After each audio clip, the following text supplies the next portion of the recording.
Welcome to Living with Victory Ministries podcast. Today's podcast is brought to you by Teague's Grocery and Corner Cafe at 130 Soco Road in Maggie Valley, North Carolina. In a moment, Laureen and Tony Giorgio. So if life has left you kicking up dust, keep listening, keep looking up, and grab your umbrella, get ready to sing in the rain.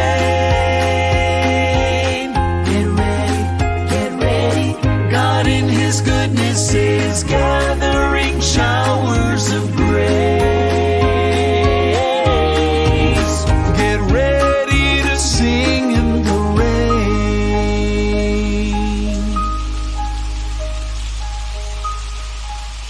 Hi, welcome to Living with Victory, where life isn't about waiting for the storms to pass. No, it's all about dancing in the rain with peace and joy, with Jesus as your umbrella. And today we are going into part 2 of Can You Outswim Your Alligators? All of this is not God pushing you into the pool, all right? If you listen to part 1, it's evil, it's Satan, and God is watching over you. He allows it because sometimes we need the alligators to sort of wake us up and straighten us out. We are celebrating our 39th anniversary in community service and ministry of what was Compassion Children's Foundation Incorporated, now Living with Victory Ministries. I want to bring on my co-host and my soulmate for 55 years and author, by the way, Laureen, who has written Climbing Out of Your Despair with God's Promises. Good morning. Hi, everyone. It's so good to be here, and I hope all of you have had a week that was just something to remember in a good way, and you saw God's hand blessing you. The smallest blessing sometimes is so much more precious than the big things He gives us. No matter how many alligators may be nipping at your heels, God is right there to bless you.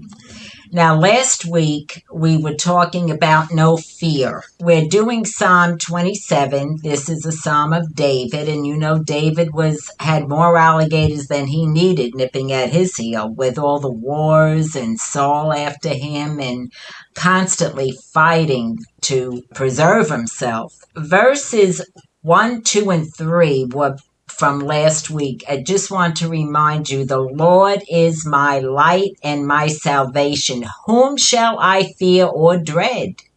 The Lord is the refuge and stronghold of my life. Of whom shall I be afraid? When the wicked, even my enemies and foes, came upon me to eat up my flesh, they stumbled and fell. Though a host encamp against me, my heart shall not fear. Though war rise against me, even then in this will I be confident. They're such wonderful promises. Now, the rest of the verses in Psalm 27 tell about how David keeps his relationship with God alive. And I say relationship because then he is able to say those other 3 verses that I have nothing to fear. And that's why we want to go over this, because we want to just get rid of the anxiety and the fear that you're having, because those 2 emotions are such a waste of time and hold you back, really, when you don't need to have that fear and anxiety. This part 2 gives the question, is the Lord Jesus your vital need? Think about it. Is Jesus your vital need? Verse 8, okay? I'll start with verse 8 here. David is saying, you have said, he's talking to God, seek my face, inquire for and require my presence as your vital need. My heart says to you, God, your face, your presence, Lord, will I seek, inquire for, and require of necessity and on the authority of your word. Now, When you're praying, it's always good to pray the scriptures. That gives you power. You're just giving God back his word and reminding him of what he had said.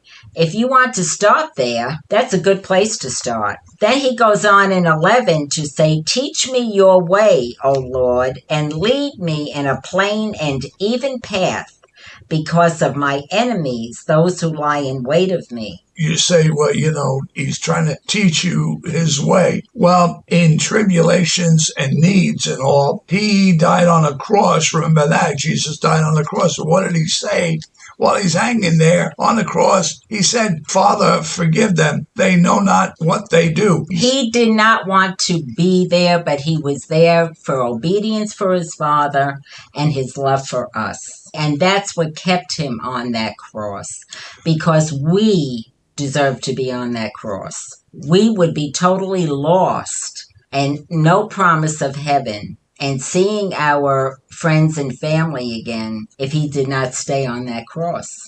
And remember this, God sent him, his only begotten son, to die on the cross for us because he loved us so much. Why wouldn't he help you out of everything that you're going through and fill your needs? Why not? A person, a living God, flesh and blood, came and really suffered because he loved us so much. So what makes you think he's going to turn his back? Most of the verses that are through the rest of Psalm explain how David spoke with God. He didn't speak to him, he spoke with him. And he spoke with him often because he had a very close relationship with him. Remember, I said relationship. It depends on the level of relationship, how we speak to a friend or to an acquaintance. Right. He knew God. He knew that when he went to him, his words wouldn't fall to the ground empty. He knew that God would help him. To David, God was his vital need. And because of the relationship, when you've got a relationship with a person and it's a two-way street, not a one-way street, you can talk like that back and forth and each of you will understand. Same thing with our Lord and Savior. He knows your heart. When you're talking to God and you really get to know him, you're reading his word, you're talking to him often throughout the day. It doesn't have to be a long, formal prayer. When you're talking to God, it's really informal because he knows you better than anybody on this earth would know you. Even yourself, you don't know yourself half the time. Exactly. You really don't know what's inside until some things happen and you say, I never thought I had that in me. Verse 9, David is saying to God, hide not your face from me. Turn not your servant away in anger. You who have been my help. Cast me not off, neither forsake me, O God of my salvation. Those are powerful words. I mean, think about the prayers that you have when you go to God when you're in trouble. You know, God just wants to hear sincere, earnest prayer with faith. He doesn't want a long script. Well, he doesn't want religion, okay? Religion is not where it's at, It's faith. It's faith in the Almighty God. It's the Lord Jesus Christ and bringing him to you as a living God, not religion. Jesus is there to hear your prayer. And David, he approached his throne at every need, every little need. When he had something that he wasn't sure of or had to go into battle or before he decided what to do, he went to God and he asked him, how do you make a decision? You're at a fork road in your life.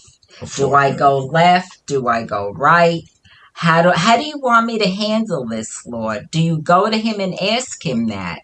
Because he would love for you to do that, to ask him before you took a step. And then ask him, how do you want me to handle this? Show me, give me your wisdom of what to do. The one verse in this chapter, verse 4, it explains why David felt the way he did about God. One thing, he says, have I asked of the Lord, that will I seek, inquire for, and insistently require, that I may dwell in the house of the Lord, in his presence, all the days of my life, to behold and gaze upon the beauty, the sweet attractiveness, and the delightful loveliness of the Lord, and to meditate, consider, and inquire in his temple.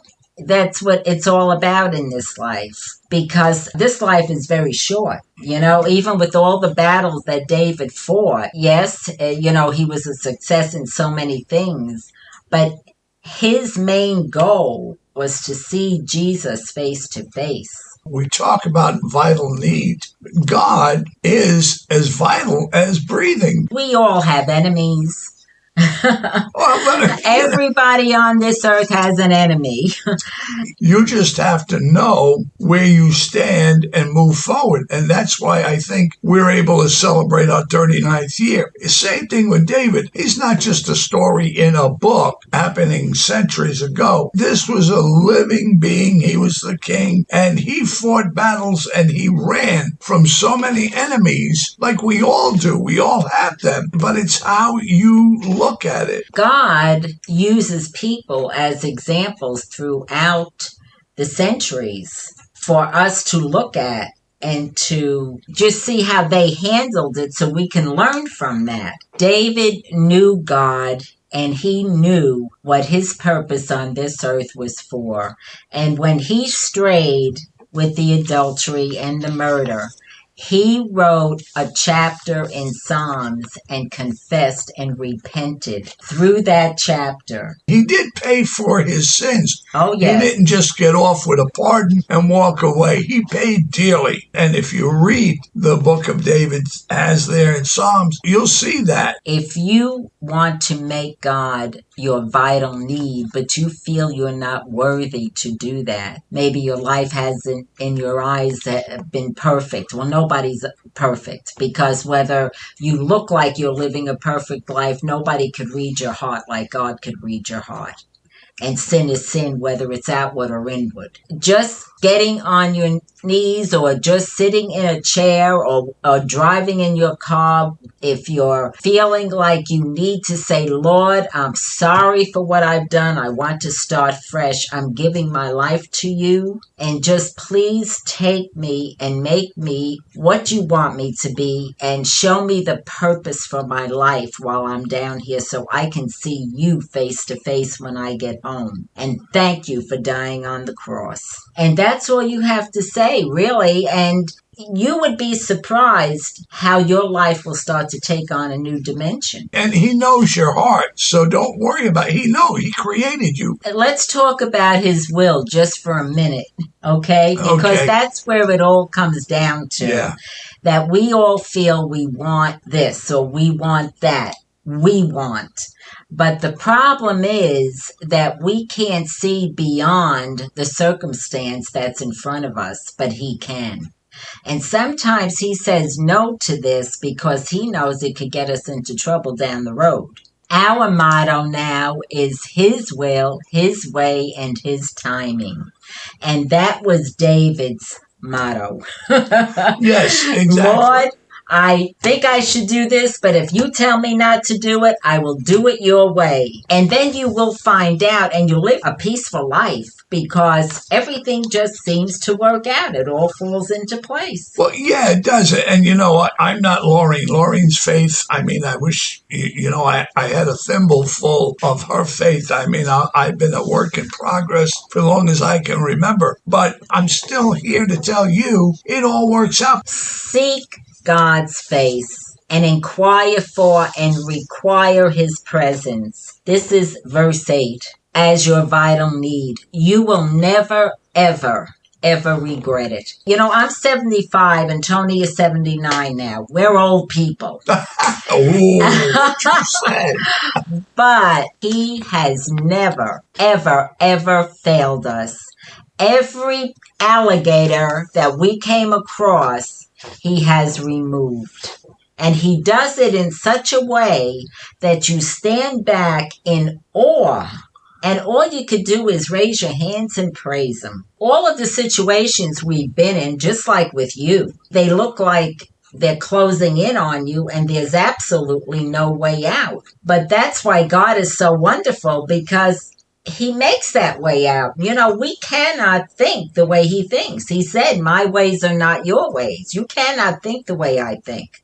And, we stay up nights trying to think, oh, maybe if I did this, or maybe if I did that, or maybe, and before you know it, it's like, oh, it's 4:00 in the morning. I haven't been to bed yet. Well, this is a waste of time. Lord, here. I should have done that in the first place. You've got it. Laureen has written a book. It's on Amazon. It's in Walmart, online. I mean, that just doesn't happen to people like us. We're just simple folk trying to do something. Never dreamed. Here it is 39 years later. Instead of folding up and closing the doors and saying goodbye, we're busier than we ever were. And I've had radiation treatment. She's had breast cancer. We've lost houses. We've lost families. There's not much left of family for us. The two of us and a blessed nephew we've got. Understand, we're still here. We're on the go. If you seek God and make him your vital need, you will say, like David said, the Lord is my light and my salvation. Whom shall I fear or dread? The Lord is the refuge and stronghold of my life. Of whom shall I be afraid? The book that I wrote, Climbing Out of Your Despair with God's Promises, that wasn't my own idea. I know that came from the Holy Spirit, because I never thought I could ever write anything. But yet when I sat down to do that book, it came from 10 messages that I had done on the podcast by myself, because Tony was in the hospital at that time with sepsis. Okay, the first time around, he went in another month after that. But anyway, that book was born out of that time, because it was a time when everybody was going through devastation. The purpose of the book was to be a handout. And we have been handing the books out wherever we go. Somebody mentions what they're going through, and we just give them a book, and hopefully it's helping them, because it is filled with God's word. If you're local in our area, we have the Organic Bean Coffee Shop is carrying them. Teague, our sponsor now, Teague's Grocery Cafe, is selling the book. Blue Ridge Books in Hazelwood. This is all local, but you can get it on Amazon. You can get it on Kindle. It's online. Barnes and Noble. It's everywhere. It's everywhere. It wasn't written to make money. Whatever comes in goes to the ministry. We don't take that. Yes, and Amazon wouldn't put it on free, because we had to charge something to cover costs. They wouldn't let us do that. So if you're feeling like you're falling and you feel there's no way up, because I know what it's like to be in the deep, dark abyss and look up, and I have to look up to see the ground. I know what that feels like. But I know that God is the light and he is my salvation. We just want to share it so that you too do not have to live in fear and anxiety, but you can go through your problems with peace, joy, and victory. And you can contact us. And we're on YouTube. You can hit the subscribe button and like us over there, and we'll send these podcasts to you. Also, she now writes a column locally, and this is in the Haywood vicinities in Haywood County, over here where we live, and distributed. And we also have something coming out in the Asheville Daily Planet, I think it is. So she's everywhere. The object is to get the word out. That's what we're here for. If you know someone who is hurting, send them to the podcast, please, just so that they can get some hope. We can add you to our prayer list.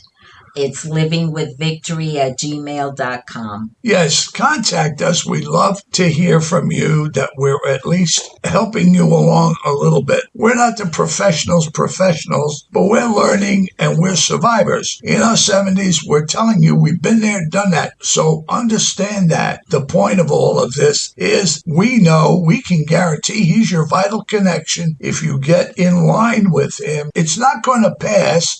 You're going to go through it. You're going to be able to handle it knowing you've got the creator of the universe. You've got Jesus Christ on your side and in your spirit. His grace is more than sufficient. Remember that Jesus is your vital connection, and we can prove it to you. Read your Bible. Teague's Grocery and Cafe, serving Maggie Valley since 1965, with delivery now available through Grubhub. Teague's is Maggie Valley's only grocery store. They're located at 130 Soco Road near the eastern entrance of the Great Smoky Mountains National Park and the Blue Ridge Parkway. Drop in for breakfast or lunch at the Corner Cafe, featuring a variety of daily specials. Teague's Grocery and Cafe is open Sunday through Thursday from 7 a.m. to 10 p.m. and Friday and Saturday from 7 a.m. to 10:30 p.m. Call 828-926-1147. Teague's Grocery and Cafe, sponsors of Living with Victory.